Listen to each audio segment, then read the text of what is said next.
Guys, may paandar ang lolo. May pa Christmas light ang lolo. May pa Christmas light ang lolo. Check natin alam yan. Let's go. May paandar ang lolo.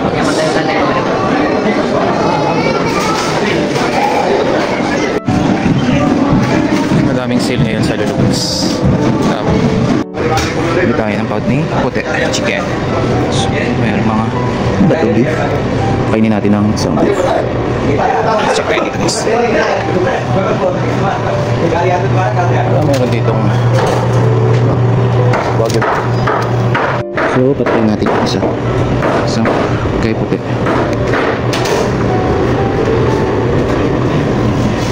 So yun ang guys.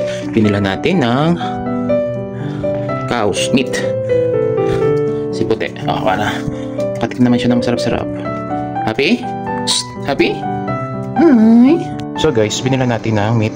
Cow's meat si puti. So, para makatikim naman siya ng masarap na meat. And chicken. So, binundan natin ng chicken kahapon. So, cow's meat muna. Cow's meat muna tayo. Para sa kanya guys, alright? So guys, nothing special. Ilalaga lang natin to. Para kay Epo. Then, gustuhan niya kaya ito. Patikimin niya kaya natin ng hilaw. Kainin kaya niya. Hindi, baka magkasalmonella. So, yan.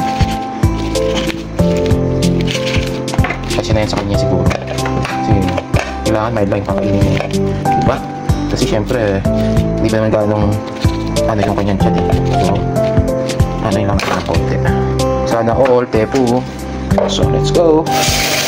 So, ilaga lang natin siya guys, no? Then, after 15 minutes, papakainin natin siya. So guys, it's cooked. And natin kung kakainin ni Tepu. Tepu! It's our time to eat. Saan naman dadalhin? Kailangan niya ka pa kumain. Meron naman ditong lugar. Oh, dito pa. Napunta ka pa doon. Oh, yan ka na. Oh. Dami mong kaaktihan.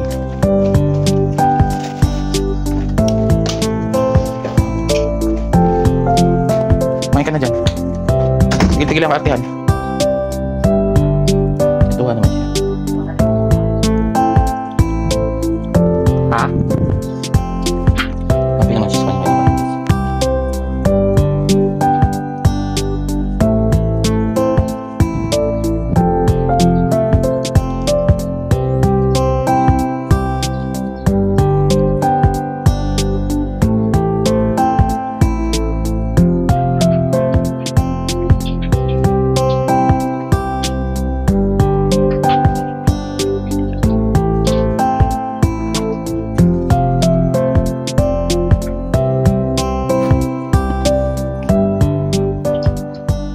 Kainin na yan. Ubusin. Ako nga hindi nakain ng beef.